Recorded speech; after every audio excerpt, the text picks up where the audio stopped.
Okay, hello guys, and welcome back. This is the fifth part in my philosophy series, especially the part where I'm concerned of whether synthetic a priori knowledge is possible. This is, of course, the main question of Kant's critical philosophy. Let's do a quick recap. I introduced, like preliminarily, the question. We I showed you by example how we do what I call an analysis of conceptual necessity.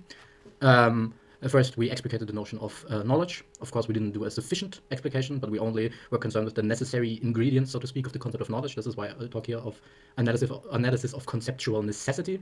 So these things are necessary for the term knowledge to apply, but they are not sufficient, but we don't bother with that.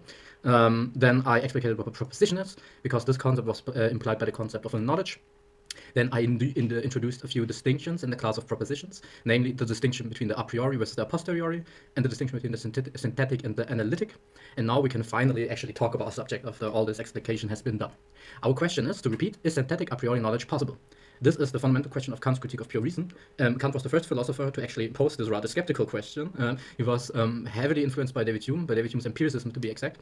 And now, since we have explicated the central notions, we can actually talk about it. And I want to introduce our main subject by first talking about the natural sciences we know and love. The natural sciences have been, one could say, the most successful intellectual endeavor of humankind of all time. Period. The technological implications of the findings in natural sciences has been very influential as well. The modern natural sciences have changed our world tremendously, and therefore we could say that we live in the age of the natural sciences. So we have an intuitive notion of what the natural sciences are. This intuitive notion has to be, of course, be explicated, made more clear by philosophical reflection. This is a part of the philosophy of science, so I won't get into this, but I'm just going to sketch like I think, decent intuitive understanding of what the natural sciences are, at least necessarily. Once again, this isn't a sufficient explication of anything. Of course, the natural sciences are empirical. They are concerned with the empirical world. They take in empirical inputs and they try to make some predictions. And whether these predictions actually turn out to be true or false is the way we actually judge the value of a certain theory in natural sciences. From now on, when I talk about natural science, I want to focus on the special case of physics, because this is usual in philosophy, because the physical science, physics is like the prime paradigm of the natural sciences. So yeah, once again, natural sciences are empirical. They broaden our knowledge of the empirical world, meaning we now know more about how the empirical world, about the internal structure of the empirical world, because like physics has like just broadened our understanding. We understand that Newton's theory, for example, are only a special case. General theory of relativity. We know a lot about the empirical world since the dawn of the natural sciences. And once again, they use the empirical scientific method. And by that, I just mean for you can think of Karl Popper, for example. He had the notion of falsifiability, meaning a theory can only be described as a scientific theory if there is a way to actually falsify it.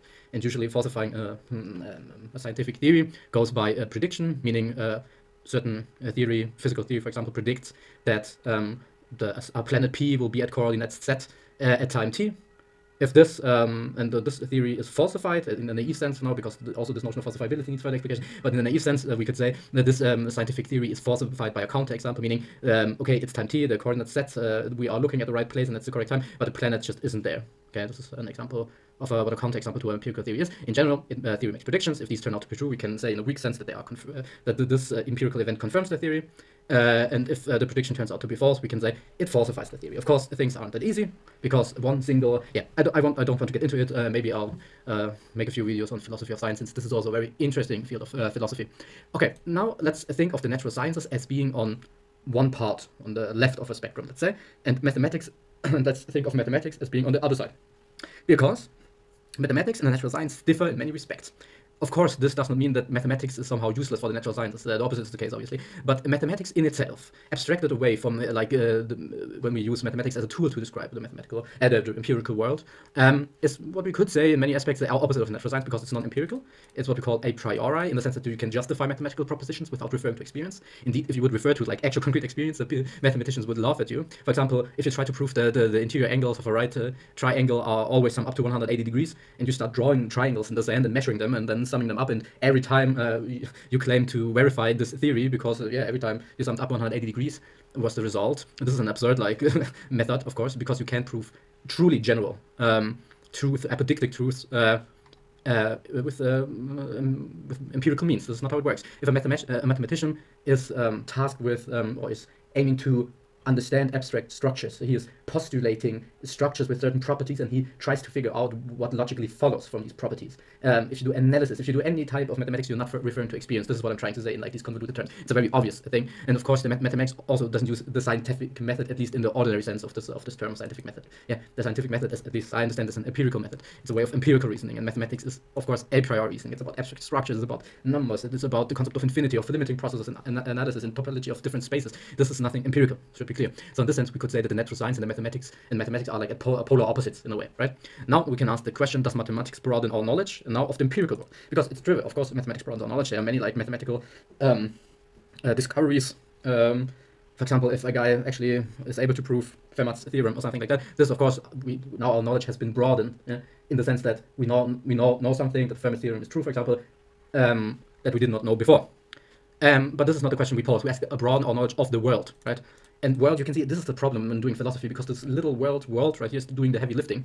But again, it's pretty easy to understand what is meant by this question, because if you think about a mathematician just doing topology, for example, if this mathematician is not using empirical input in some way or the other, he may make like important and interesting discoveries in the field of topology, but not in the field of physics, because the world, let's say, is the physical world, and physics is an empirical investigation, empirical science, and without using empirical input, you obviously can't get empirical knowledge about the world. Yeah, and equating knowledge about the world with empirical knowledge is, of course, very it's not right, because this is actually presupposing what has to be proven, and Kant was the first to actually notice this. But to give a quick and concise answer, does mathematics broaden our knowledge of the empirical world? Yes, obviously it does. In itself, in the realm of a priori, if we actually can prove a theorem that we couldn't prove before, but also in the field of the empirical sciences, of course. But they broaden on mathematics broadens our knowledge of the empirical world only in combination with empirical input, as described in the language of physics, for example. Okay, this should be pretty obvious. There goes my shoe. Yeah. And again, but what about mathematics alone? If we don't have empirical input to our mathematical theorizing, the answer once again is pretty obvious. No, without empirical input, without using mathematics as a tool in empirical investigation, we cannot broaden our empirical knowledge by using mathematics alone. And I give like a few examples. So, okay, this way of thinking about matters naturally leads to a certain thesis, and this thesis simply states that mathematics is analytic. This is what the logical positivists actually claimed. The logical positivists were a very influential group of thinkers, the Vienna Circle. For example, there was also a circle in Berlin. These were logicians and empiricists, heavily influenced by Hume and Frege, who was the first real logician, one could say. Unfortunately, a few people know him nowadays. But these people thought that mathematics is analytic in the sense that mathematical truths are truths by definitions, or we could be a little bit more precise and speak of axioms. Okay, let me give you maybe make it a little bit more concrete so it's easier to understand. You may have heard of set theory, and you can think of set theory as the language of mathematics. Okay. Set theory is actually defined, the whole theory, by a few simple axioms, which are collected and then called Zermelo-Fraenkel set theory. There are other conceptions, but let's just stick with that. Zermelo-Fraenkel set theory. You don't have to remember the names, just an example of what explication of what we mean by this claim. Okay? And what these people say, mathematics doesn't tell us anything about the world. It does not broaden our knowledge. These are, in the end, mathematical truths are in the end the same type of truths that we find in these are analytic truths, okay? So mathematical truths are analytic truths in the sense that we don't know anything, that we are not going beyond the meaning of the, or the definition of the involved terms and actually find out something about extra-linguistic, about the world. If we don't have, one could put it that way, we don't have extra-linguistic, actually enriching knowledge, we just find out the logical or conceptual or mathematical implications of our definitions. This is what mathematics is, yeah? In the case of mathematics, it's the mathematical definitions, of course, and these are stated in predicate logics, but we don't need to bother with that. This is a very strong claim, and it has actually been validated in a sense, because if you look at the progress in the formalization of mathematics, which started in the 19th century, especially in the 20th century, after and the logicians like Russell were a very strong force in that process, you can formalize almost, that's the tricky point, almost anything in mathematics with set theoretical notions. Yeah, I don't want to talk about Gödel or the incompleteness of the theorem. That could be another video on this channel, probably. Will be another video, I mean. But yeah, so this is just like, okay, maybe I should recap. We talked about the natural sciences, we talked about mathematics, I talked about the differences. I asked whether mathematics broaden our knowledge. In some way it does, in some way it doesn't, but mathematics alone does not grow our body of knowledge, since it seems to be analytic, right? Since it seems to be like just a matter of defining certain terms and then looking at what is actually implicitly contained in them, or logically contained in them, or mathematically contained in them. You can use these metaphors as you like. But this is one conception one may have, and this is a very strict conception, a very modern conception. Yeah. So, okay, but one could also be tempted to say that it seems preposterous to claim that mathematics is analytic. Ask yourself this question, and we are both not mathematicians, but let's think back to a time before mathematics has actually been formalized and studied in the language of set theory. Like, a very naive intuition, and I don't mean naive in a negative sense, I mean naive in the sense of being pre-theoretical, would be to say, of course, when we do mathematics, we learn something about the world. This is not simply a matter of definitions. For example, if I think of a right triangle, if I think of an actual geometrical proof, I'm learning something about Euclidean space, and this world is, as far as we conceptualize it, in Euclidean space, so I'm learning something about the world. Yeah, so it's not synthetic. It's not analytic. I mean, it's synthetic. It goes. In doing mathematics, we broaden the body of our knowledge in a way that is not simply explicating definitions. Yeah? We can also say that. Yeah? But then we are in then we have to ask ourselves, and Kant was, as I said, the first person who actually posed this question because nobody thought of this question before him. We have to ask ourselves the question: is this type of knowledge, is this type of a proposition even possible? Meaning, let's say mathematics is synthetic.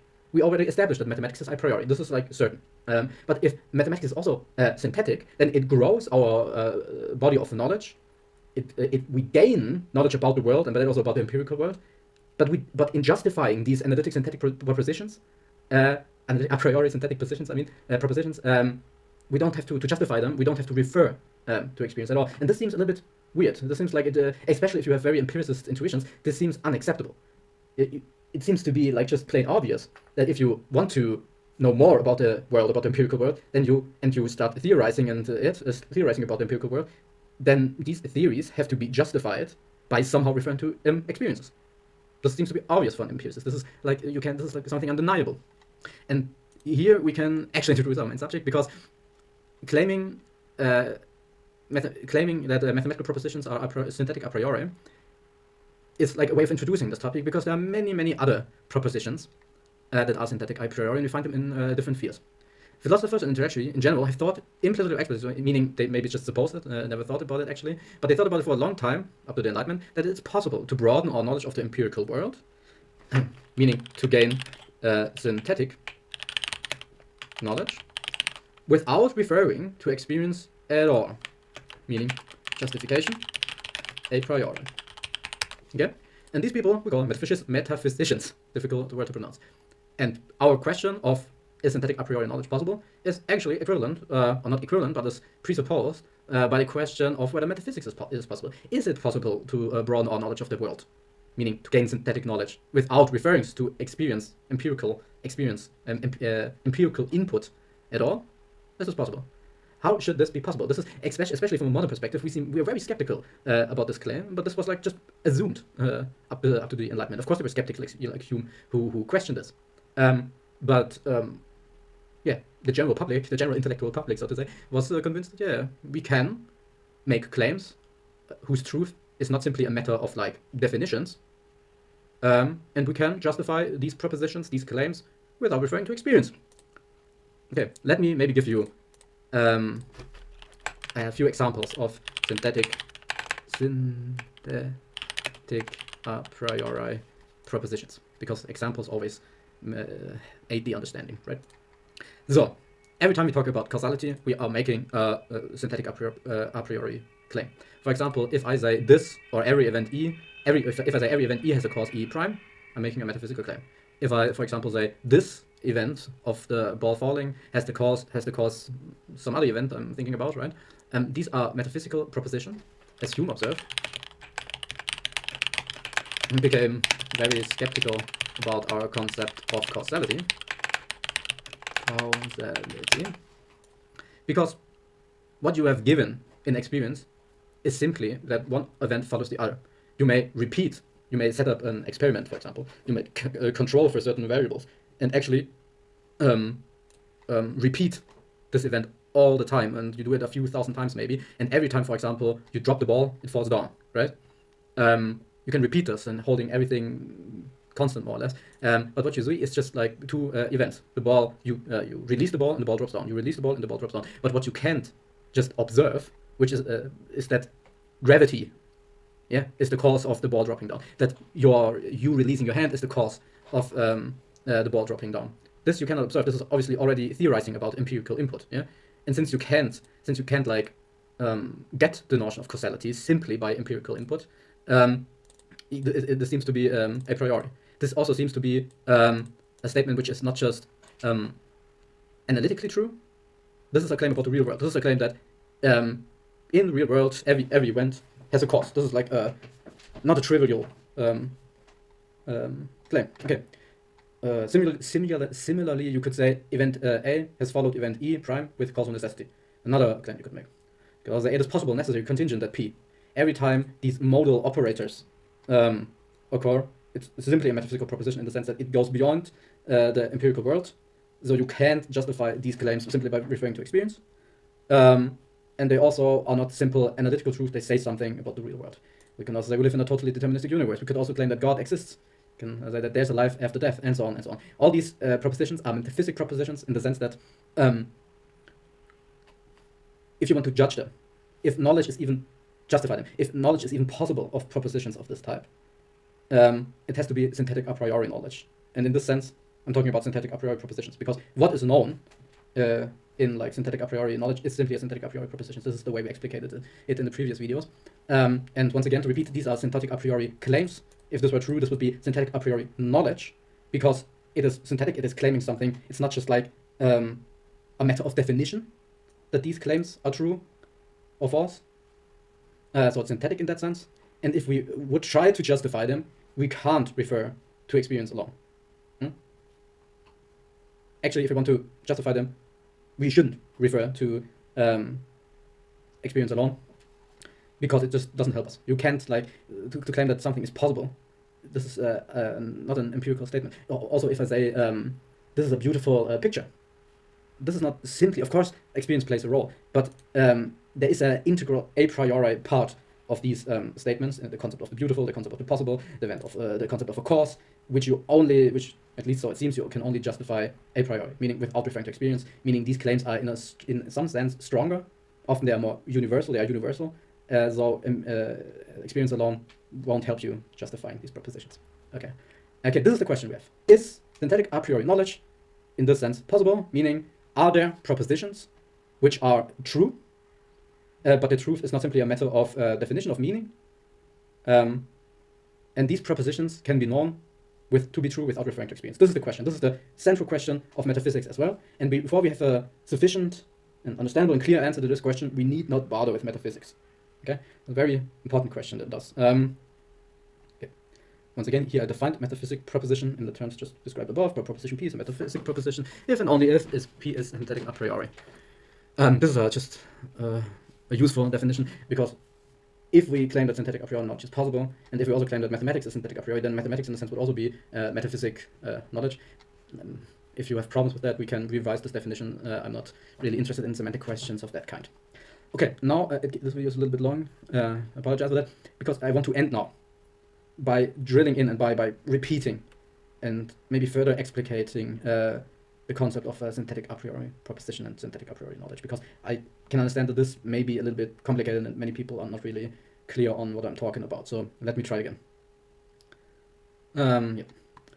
Right here, I made a little table with every possible combination of these two qualifiers. And once again, I was talking about proposition, a priori propositions, analytic propositions, just as specified above.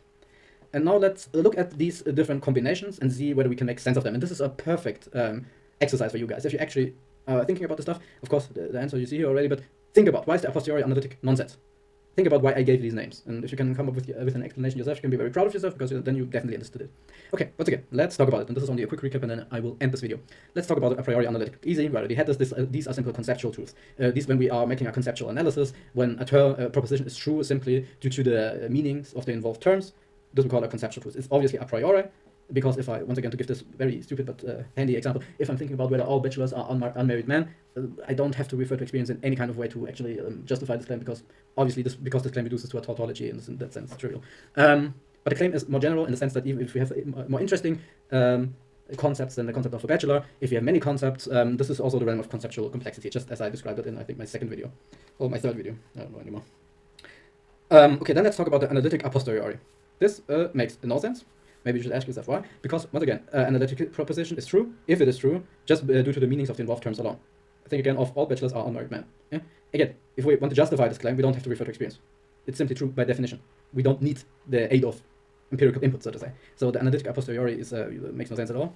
Then we can think about the synthetic a posteriori, and these are simple empirical propositions. Okay, we are very used to these type of propositions. We are very comfortable with them. If I say my dog Bernie weighs 15 kilograms, synthetic a posteriori proposition.